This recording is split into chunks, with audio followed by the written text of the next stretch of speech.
오늘 우리에게 주시는 하나님의 말씀은 구약 성경 시편 46편 10절과 11절 말씀이 되겠습니다.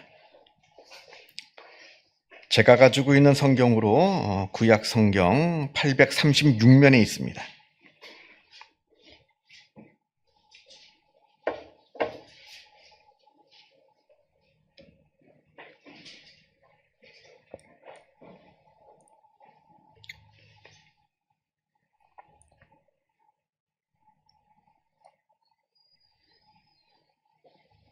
구약성경 시편 46편 10절과 11절 말씀을 봉독합니다. 이 계시의 말씀을 봉독할 때에 살아계신 하나님의 음성을 다 함께 들으실 수 있기를 바랍니다. 이르시기를 너희는 가만히 있어 내가 하나님 됨을 알지어다. 내가 문나라 중에서 높임을 받으리라. 내가 세계 중에서 높임을 받으리라 하시도다. 만군의 여호와께서 우리와 함께 하시니 야곱의 하나님은 우리의 피난처시로다. 아멘.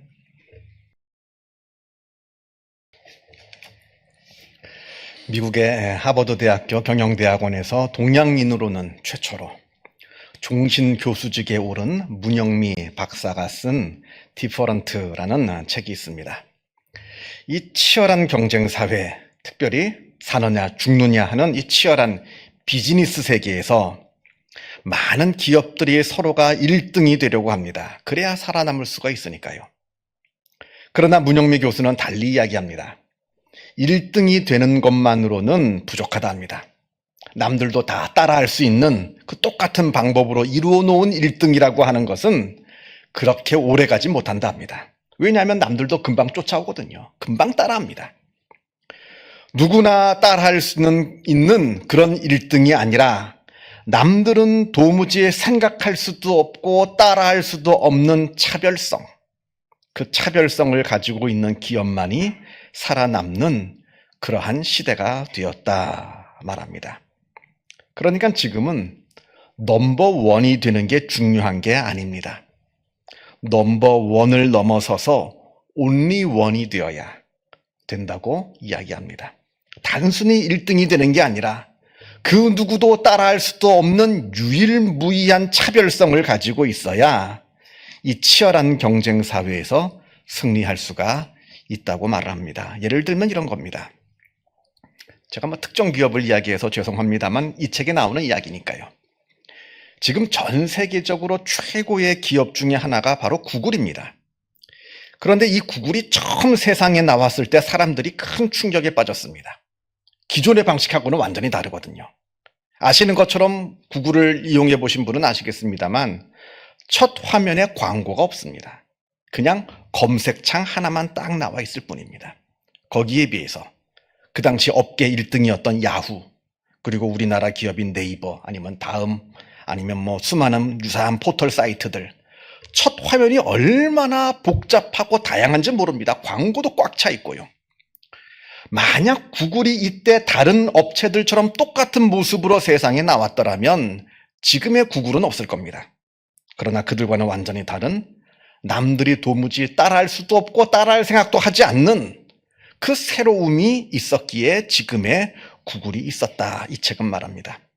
그러니까 이 책에서 말하는 차별성이란 기존의 관습과는 완전히 다른 새로운 생각의 틀, 이걸 말하는 거고요. 또 그렇게 완전한 새로운 그 차별성을 이루기 위해서는 무엇보다 우리 인간 자체에 대한 깊은 이해가 있어야 된다라고 이야기합니다. 그러면서요, 이 책 맨 마지막에 그렇다면 도대체 지금 우리에게 필요한 그 차별성은 무엇이냐? 지금 현 시점에서 우리에게 필요한 그 새로운 가치, 남들이 따라할 수 없고 남들이 따라할 생각도 하지도 못하는 그 새로운 가치가 무엇이냐? 이분이 제안하기를 바로 여백, 침묵, 고요함이라 이야기합니다. 온갖 번잡함과 화려함과 풍요로 넘쳐나는 이 과잉의 시대에서 오히려 그 반대의 모습인 여백, 소박함, 고요함, 침묵이야말로 현대인에게는 너무나 절실한 새로운 가치다라고 이분이 주장합니다. 혹시 사업 계획이 있으신 분 앞으로 참고하시기 바랍니다. 흔히들 우리가 사는 현대를 피로사회라고 부릅니다. 현대인은 너나 할 것 없이 다 피곤합니다. 주변을 둘러보세요, 여러분들. 늘 주변에 어느 곳에 있든지 주변을 보면 너나 할 것 없이 다 피곤하다고 말합니다. 그런데 재미있는 거는요, 그렇다고 해서 이 현대인들이 과거의 사람들에 비해서 노동을 더 많이 하느냐? 그건 아닙니다. 물론 유럽하고 미국의 통계이긴 합니다만, 그렇다고 우리나라도 별반 다르진 않을 겁니다. 19세기에는 평균적으로 우리 사람이 하루에 12시간을 노동을 했다고 합니다. 그리고 토요일에도 노동을 했습니다. 토요일은 노는 날이 아니었어요. 제 기억에도 토요일은 일하는 날이었지 노는 날이 아니었습니다. 나이 드신 분들은 다 더 잘 아시겠죠. 이렇게 우리 현대인은 과거의 사람들에 비하면 아주 훨씬 더 비교할 수도 없는 충분한 쉼의 시간과 휴식의 시간을 갖고 있음에도 불구하고 여전히 피곤하다고 합니다. 아니, 과거의 사람들보다 더 피곤하다고 합니다. 이때 말하는 이 피곤함, 현대인들이 말하는 이 피곤함은 단순히 육체적인 피곤함은 아닐 겁니다. 왜냐하면 더 많이 쉬고 있거든요. 이때 말하는 이 피로함이라고 하는 것은 정신적인 피로함이고 또 영적인 피로함일 겁니다. 우리 인간은 세 가지 감옥 가운데서 살아가고 있다 합니다. 이 세 가지 감옥 속에서 살아가고 있는데, 과거의 감옥, 미래의 감옥, 현재의 감옥 속에서 우리 인간은 살아간다고 합니다. 과거의 감옥이라고 하는 것은 과거의 지난 일에 대한 후회와 죄책감, 그리고 원망과 미움 가운데 사로잡혀 있는 것을 말합니다. 이미 다 지나간 일입니다.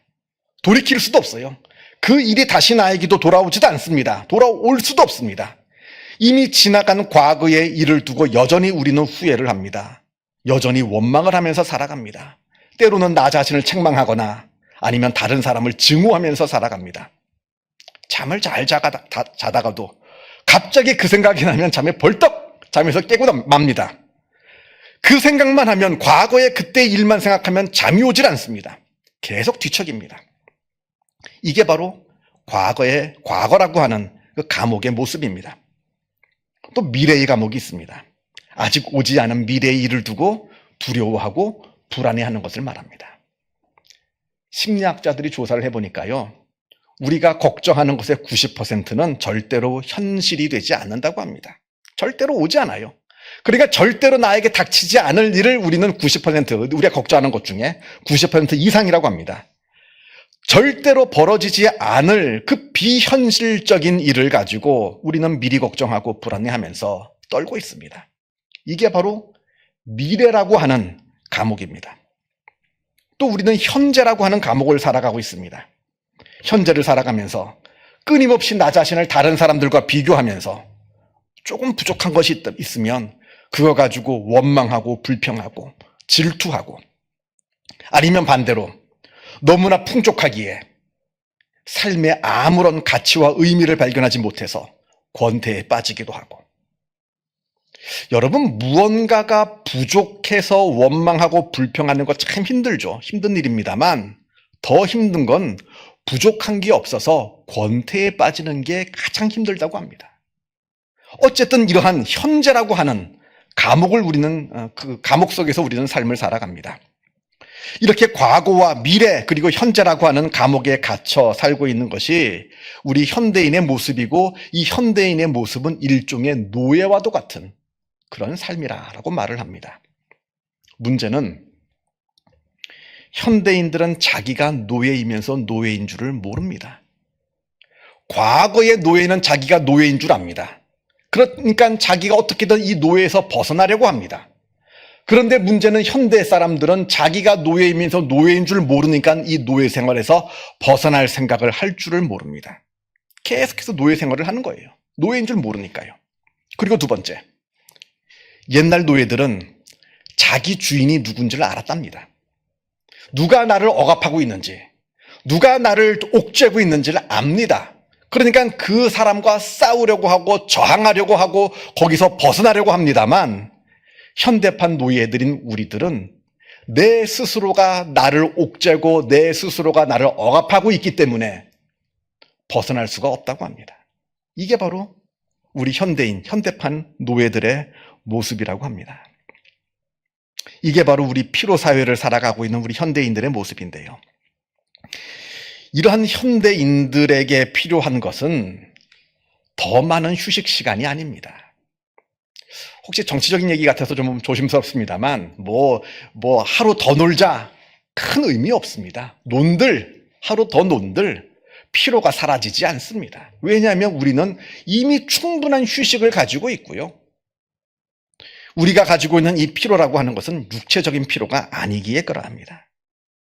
정신적인 피로이고 영적인 피로입니다. 오히려 더 많이 놀면 많이 놀수록, 더 많이 쉬면 쉴수록 더 피로해질 겁니다. 왜냐하면 우리의 정신은 더 피폐해지기 때문에 그러합니다. 이때 중요한 것은 전환입니다. 전환. 시선을 돌려서 다른 것을 바라보고 삶의 방향을 돌려서 다른 쪽으로 나아가는 삶의 전환이 필요한 것이지 휴식 시간이 필요한 건 아니라는 거예요. 전환이 우리로 하여금 우리의 무기력에서 벗어나게 해주는 방법이라는 겁니다. 자, 오늘 본문을 보겠습니다.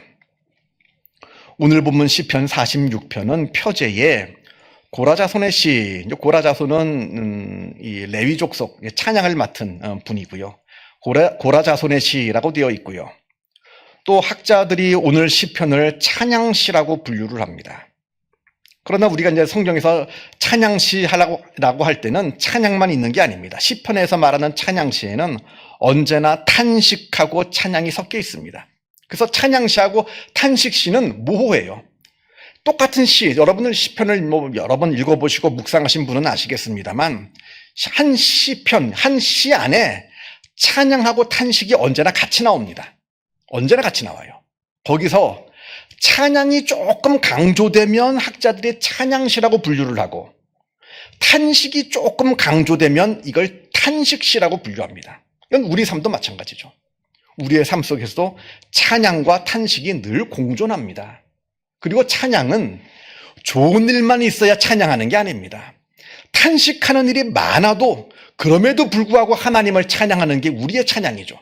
이게 바로 이제 우리가 이제 기억해야 될 한 가지 이야기고요. 자, 이제 본문을 조금 보겠는데요. 오늘 본문이 이제 제법 길어서 우리가 다 읽지는 못했습니다. 그러나 이제 우리가 읽지 않은 본문들도 조금씩 볼 텐데요. 먼저 1절에 하나님은 우리가 환난 중에 만날 큰 도움이시라 이렇게 찬양을 합니다.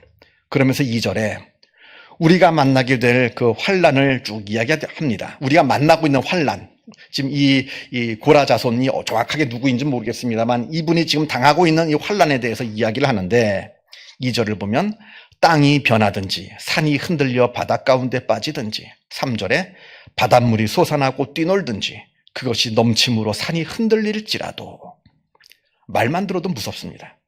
땅이 변하고 산이 흔들려가지고 바닷속으로 가라앉고 바닷물은 솟아나가지고 우리를 덮치고, 물론 은유적인 표현이죠. 실제로 이런 자연재해가 일어났다는 게 아니라 그 정도로 무서운 이 삶의 위기들이 지금 우리에게 닥치고 있다, 그 이야기를 하는데 3절 마지막 부분에 우리는 두려워하지 아니하리로다 이렇게 이야기합니다.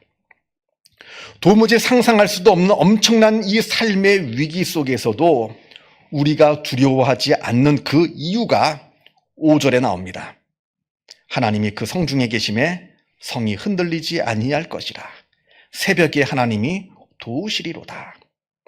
우리가 우리를 둘러싸고 있는 이 엄청난 삶의 위기 속에서도 우리가 그것들을 두려워하지 않는 이유는 바로 하나님께서 우리와 함께 하시기에 우리는 흔들리지 아니할 것이다 이렇게 노래합니다.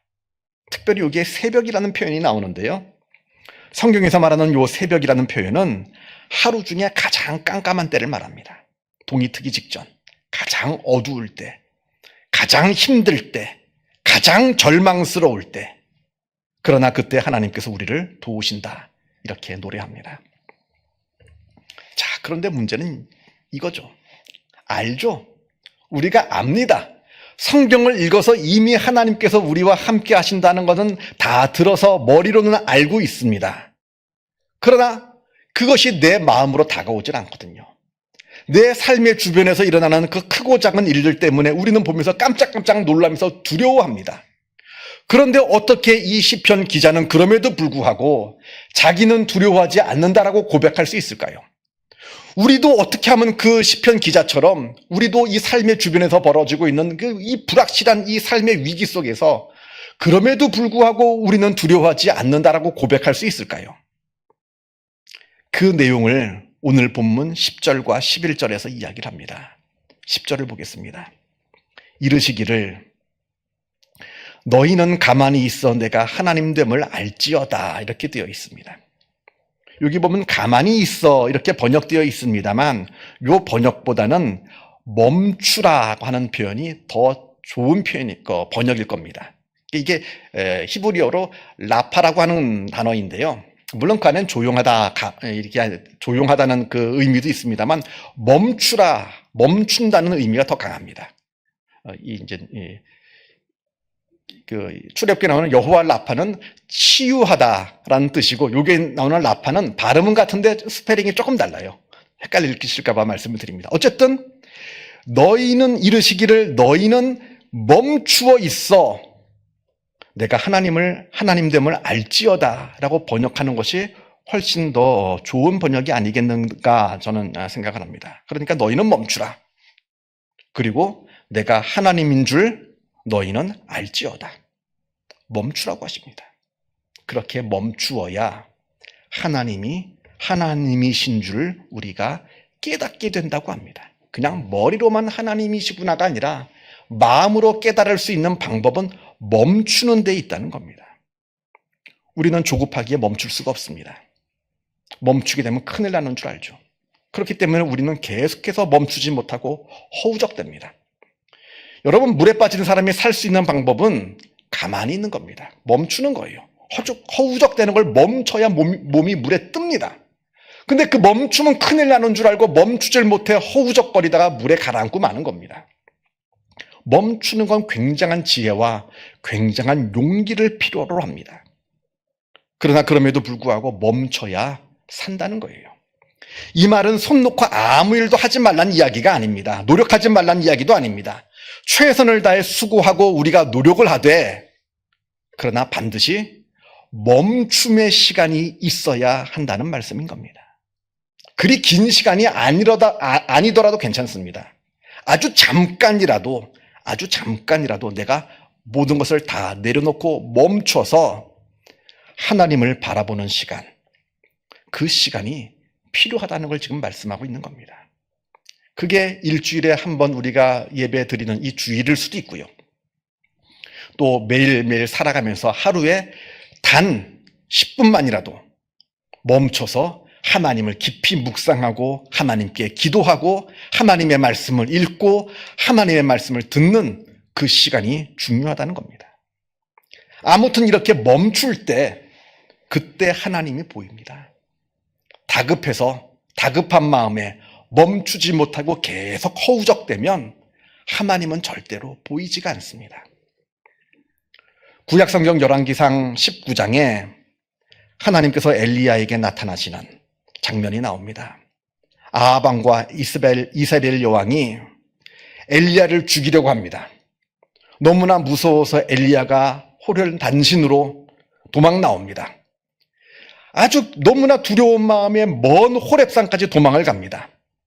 온몸이 다 지쳤습니다. 죽음의 공포로 완전히 사로잡혀 있습니다. 그렇게 호렙산으로 숨어 들어가서 몸과 마음이 다 지쳐서 완전히 기진맥진해 있는 그 엘리야에게 하나님께서 나타나십니다.